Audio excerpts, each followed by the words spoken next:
The Apollo University, University of Leicester, 35 lakhs fees for 3-year BTech CSE UK.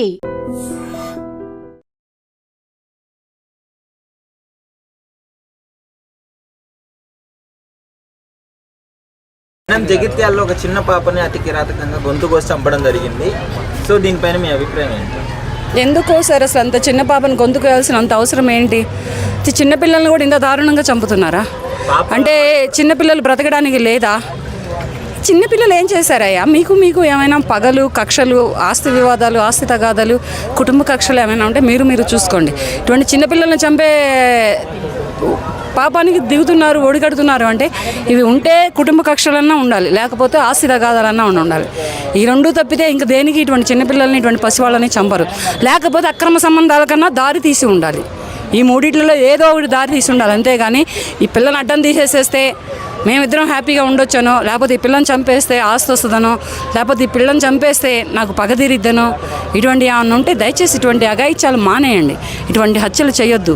చిన్నపిల్లలు ఏం చేశారు? ఆ పాపకి ఏం తెలుసు? 5 ఏళ్ళంటే చక్కగా ఆడుతూ పాడుతూ హ్యాపీగా తిరిగే పాపని అన్యాయంగా చంపారంటే అసలు ఇది చాలా కూడా తెలియదు. ఆడుకోవడానికి బయటికి వెళ్ళి ఒక బాత్రూంలో పడేశారు గొంతు కోసి. ఆయన రూమ్ ఓనర్ కూడా పరారీలో ఉన్నట్టు తెలుస్తుంది. ఆ రూమ్ ఓనర్కి ఏమైనా సంబంధాలు ఉన్నాయా? ఆ రూమ్ ఓనర్కి ఏమైనా తెలుసా? ఇన్వెస్టిగేషన్ చేస్తున్నారు. కానీ ఇటువంటి మరీ ఇంత దారుణంగా చంపడం అంటే ఇది అసలు తలుచుకుంటుంటే నా చక్కగా చిన్న పాప చక్కగా ముద్దులు ఒలుకుతూ ఉంటుంది, చక్కగా క్యూట్గా బాగుంటుంది. అటువంటి అమ్మాయిని చంపడానికి వీళ్ళకి చేతులు ఎలా వచ్చినాయి? చూస్తేనే చక్కగా ముద్దాడు బుద్ధి అవుతుంది. అటువంటి చిన్నపిల్లల్ని చంపడానికి వీళ్ళకి చేతులు ఎలా వస్తున్నాయి? కత్తులు ఎలా వెళ్తున్నాయి ఆ పిల్లల మీదకి? అటువంటి పసి హృదయాలు, పసి ప్రాణాల మీదకి కత్తులు ఎలా వెళ్తున్నాయి? వాళ్ళకి ఏం తెలుసని ఇటువంటి గొంతు కోసి దారుణంగా చంపారో అర్థం కావట్లేదు. వీళ్ళకి పనిష్మెంట్స్ ఎలా ఉంటే చేయబోయే వాళ్ళకి కానీ కొంచెం మారే అవకాశం ఉంది?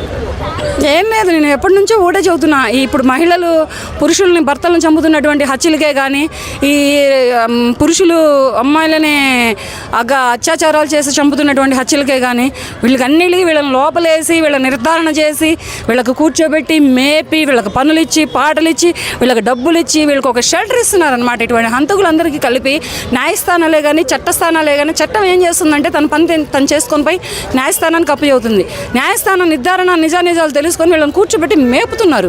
అలా మేపొద్దయ్యా. న్యాయస్థానాలకు నేను ఒకటే కోరుకుంటున్నాను, చేతులు ఎత్తి మరీ జోడించి మరీ కోరుకుంటున్నాను, అటువంటి శిక్షలు వేయొద్దు. ఉరి శిక్షలే కానీ, ఎన్కౌంటర్సే కానీ ఇవేమీ చేయొద్దు. కాలు చెయ్యి తీసేయండి, రోడ్డు మీద వదిలేయండి. ఒకటే కోరుకుంటున్నాను నేను.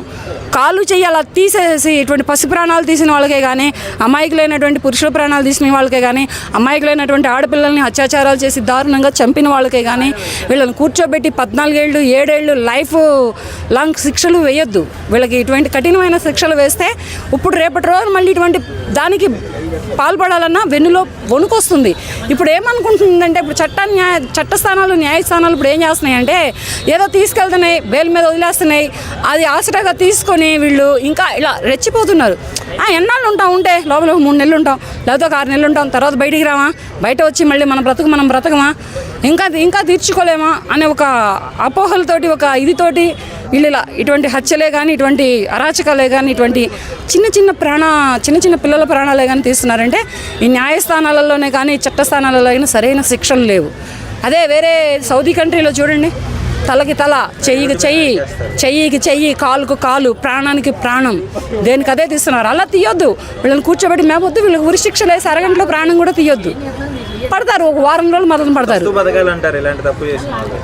ఇలాంటి తప్పులు చేసిన వాళ్ళకి, ఇటువంటి హత్యలు చేసిన వాళ్ళకి, ఇటువంటి మానభంగాలు చేసిన వాళ్ళకి, ఇటువంటి పసిపిల్లలను చంపిన వాళ్ళకి, ఇటువంటి భర్తలను చంపిన వాళ్ళకి, ఎవరికైనా కానీ, అటు సైడ్ మహిళలకే కావచ్చు, ఇటు సైడ్ పురుషులకే కావచ్చు, ఎవరికైనా కావచ్చు, ఒక కాలు ఒక చెయ్యి, రైట్ హ్యాండ్ లెఫ్ట్ లెగ్, లేదా లెఫ్ట్ హ్యాండ్ రైట్ లెగ్, ఈ రెండిట్లలో ఏదో ఒకటి తీసేసి రోడ్డు మీద వదిలేయండి. మీకు అంత కఠిన శిక్షలు వేయడం చేత కాకపోతే కఠిన శిక్షలు అమల్లో పెట్టే మహిళలు ఉన్నారు. ఎందుకంటే బిడ్డలను కోల్పోయిన తల్లులు ఉన్నారు, భర్తలను కోల్పోయిన భార్యలు ఉన్నారు, భార్యలను కోల్పోయిన భర్తలు ఉన్నారు, బిడ్డలను కోల్పోయిన తండ్రులు ఉన్నారు. వాళ్ళకి అప్పు చెబితే వాళ్ళు తీసేసేస్తారు ఇటువంటివన్నీ.